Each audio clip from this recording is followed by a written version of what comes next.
Mala mala ju pot shelar mala jen gwada me shaban ko ba lesson dan lesson 11 ba jaban kwen ka Thursday ya ngana lat kwero ko bata ka kon jal kel ka ban jala ta loy ko shada kon kel kin ti shwa amani mana gwada kon je ka jama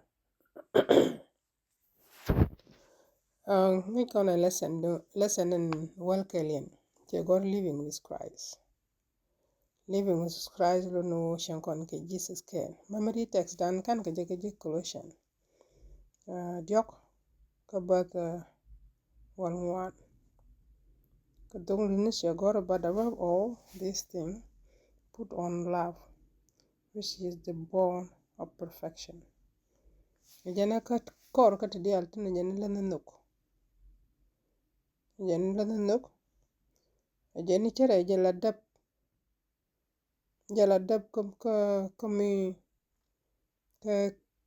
kamishi complete kie mishi ya perfect. Ka tok nwara chere michi tia. Gwa kan konu wan yamba na pala. Kwa jawo gani Yesu Kristo. Wadin chilo de te. Ko jin kum gwa kum magat ka. Kum gangat ka. Kum hiran chak. Wid mon ka lo jay chak. Wadin kasi na ishore idu. Kasi na ikan. Ko yobo na isyan. Wadin. Ene win mon. Ta gwan jenga tetin. Kala de bum. Bat chelar chine ibi bahin pin karoda. Mitaka na ikan. Wadin tedu ne ya. Rejali ko. Reshi ngada. Wadin. Aloy da kwa kene. Lana riedu. Lana jotung ni ko. Ko mala na irwain ko. Abona man lade abona jarar. Aishi bona man shaa na jarar. Ko man shaa na ko wadin telelot. Yelari sherku. Kana sherko. Nanken. Shikatiyak. Wadin cheji. Ko rwajam na iladan tama. Melunu shihne ke jikel ke shangareida. Wadin awara ilo niko.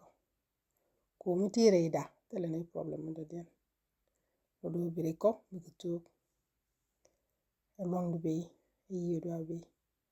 Tena ko kondi alkel. Ishudu gat ki yungwara. Amen. Amen God God. Amen. So, mana kwen ka Thursday. Mana kwen ka Thursday. Jenta kontina. So Thursday che the same title che kan. Title kula title dung lesson nama. So Thursday che lar rone ne. Che lar living the new life. Share ko title dung lesson. Che goro rone ne. Che goro living with Christ. Dung Thursday che lar living new life. So kotaban so konshol ala gad ke. Ko goro bu kon take jake. Goro bu ko ride bu kon ngach. Ko jeni mito kod mitere idan. Nodo bu dwel banan ka kon. Ajen ko le che ko mishi Christian te mishi nok. Mishi and ba shiang mugul ka shiang e wal. Bro nan ka sheng te jek. Bitie ka sheng goya. Mite mi jeng mlat ke. Take a decision of biela rone ne. Bara Martin ke share bu Martin. Takon ki emotion don sometimes mi gang me ban. There is force but goro bro ngi ba ka self control. And wo sheng te wal ke sheng mi jek. Mi jagran ka jagaja blood jek ke bagak. She do ko. E dun wan jeng. If we think about peace, mi go kon mal ke ta loa ke sheng bida ke kwach. Di alta baka ko. Baka ko. So chelaro Jesus mite reido. Tike peace inte reido. tika inner peace alo kod mutere idu la ja moja ke peace la ja moja ka mal moja ka kwach moja ka lebida kan fruit ni spread dial day ni spread da kama geji mito kod mutere idu so mi jira mula lo dwa kach ke jik lo du ke jel lo du goro bu kod be share idu be ngajo te ke tinyen te yi tinyen reidu ko ramata kodre ide rami chenga shiang jidit ke shiang pai jak ke shiang pai tet ke shiang pai koda kami la tika mal reidu mal chelu no tele ji problem to det work as person chelu no tele rek det work doro ki pondo ki golo biga tatin bat be jaka ja be gwinni nyal be gwinni Jesus be focus ko ki be focus ka tin nyon tin tiyente tini pen kana jalti wana me chera ke music tawo music lo donu I was thinking someday ki wude shar ka raja la na rai ke jago ko language dun role nal ka language win mon ke gol language dun role nal a language mugwa a language ponya lat ke to go ko poin na rodian ka poin ko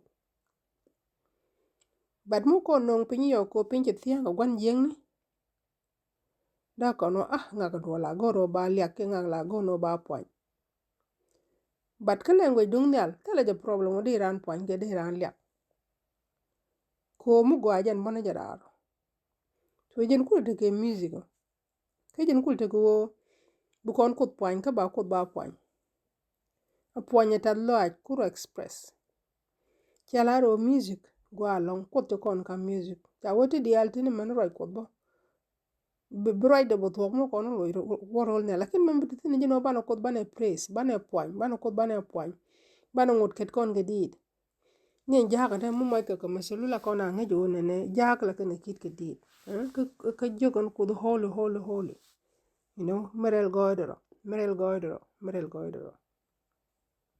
so an liaka na praises batatin calm down ka rodan ka batatin alo liakon kudan lodo talaro mi jiran ko mi liu shiro bu je ko character ka big grow no gwano character ku bike shape ne ta malawo kan an character ko character ka muni character jen siang shengeji lodo sheng ku bukar yalaka akan ni lew bukar yalaka alo buka sheng rol nyal ko be ngaji sheng rol nyal sheng nadi di sheng rol nyal sheng nadi ko ejira rol nyal a sheng ti wi mon gwame mi sheng na ko bran bia poin ke bran bia lya ka bia let ka ti go bia tu gon tama bi sheng mete dier ta wo music gwa music chu ko dor yalaka wo mu gwa ka she music ni dial go gwan jing ni men gwa ni la ja lele di la ja kan be use mu go ju mo anta music industry alon gwan jing che music che bangop che chu lat ka lade ja ka lade min jeng nan che lat but ku ko na ngaje en music ntame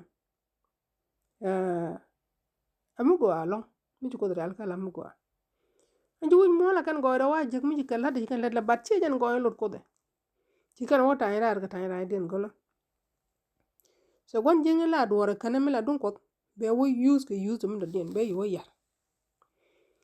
music mo jo kon ke hope mo jo kon ke lebida ko mo jo kon kata like ka kon ni ala lo ko kon uplifted ala ko kon chiro bumo kon shemen shelar if you are mourning ajen mi je loju shewa kene ke dit shan kire ni han mi je ga loide jede la ngana wo bucket ke dit don moro mo ke dit han ji to go to naga ke dit han walto baga ke mi shiket ke dit mi ne won mene won wo loy du jet te mena loy du jet bang ba tel mi jeng mu ci tuok bat loy du jet ci te mero la ki ci te me gweja nan so moro de kedit kani kade kade ndit loy du jek wo la shere mi ceng ci wo lo ko you know la shere mi ci loy du wer la shere mi kan ti dial ten cengre du shi kamrar so mi ngi ci ko do yalla kan wona na ami go am lokon mo yikon instruction bo ala wo nchiang wo bukon ching ka shiang ko do goro wo bukon ngach music bala ko arwai ni ko ti cha kula kada la dit karwai ni ko mute kan kon do mi ching kon ke jala mi jal ko re wa da kon dina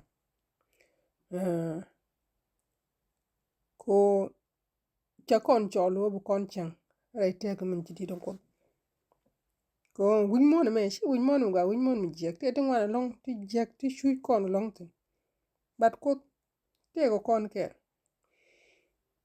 da kon gu ni ke gise dung history dung David me gak sol ge dene mi sol cholo ne le music le music ba pot bu sol blood te music la ka calma mani bad spirit mo ko ke jaga la jaga ko an sol me te ke je take a bad spirit but which are music put in a David la yega la wopin la yega open music ni anxiety la ka reduce miti ke stress ke anxiety la jalga yed like ngwanga muti di altono la ka woje la ka reduce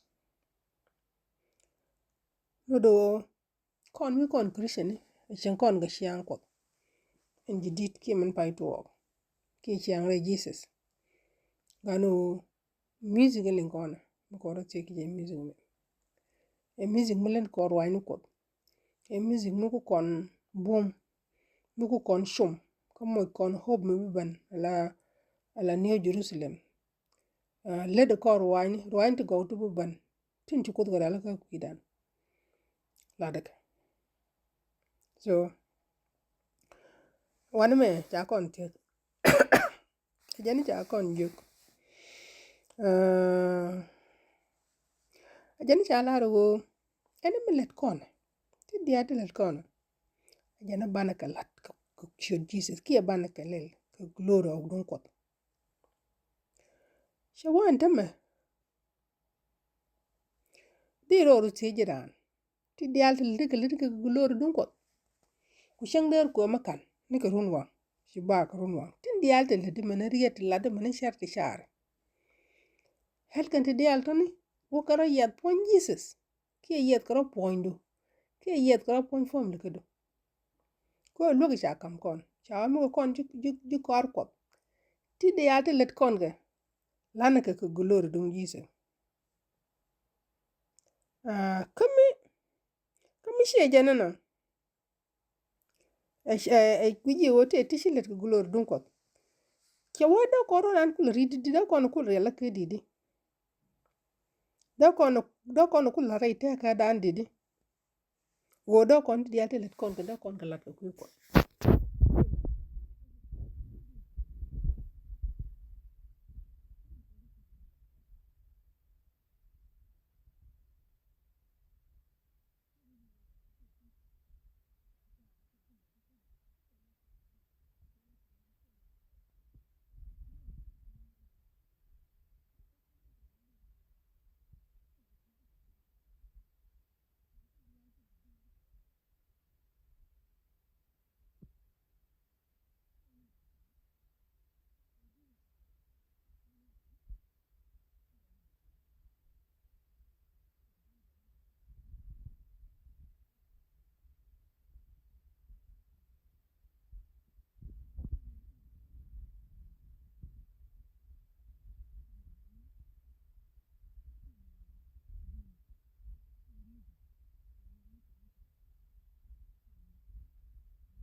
tin dia te ne kan ka yor glory a she glory da ka she glory ram den glory do yun ko dan chang ne ka chang ne al kan pin wa din tane ka ne ken loy de te ko shirye tin wa din ci gelen mi de kel kan ne dang building ta ko pot jin ni ken gwatin ko mo gone ne kan no mu ban mi ne je ka ne ka jike gone de character ko gwadin mi ne ka rit akane ne liw gwadin mi ne re check mi ne re tech mi te mi jeng mi ra nen bra ro tech no ma te ga nga kam ci ran ro ko ko gwadin bra ro lo ko bran pal ko bran mo ka power ko bra ro rit ke tin je ke ran ka along do abi agoy do abi bi lia wo ke ji wan yesu kristo bu pon wo ke ji gwadin jin ko mo koy lojde bu dal loy bu wo ke ji gwadin te dial te la ka nyamdu e mi chala o tieje ba kam ye don tik ba je lebie wadin tene ta kan te dial te la ka nyamdu ko cho jesus min lu ja dan ger ko pida amen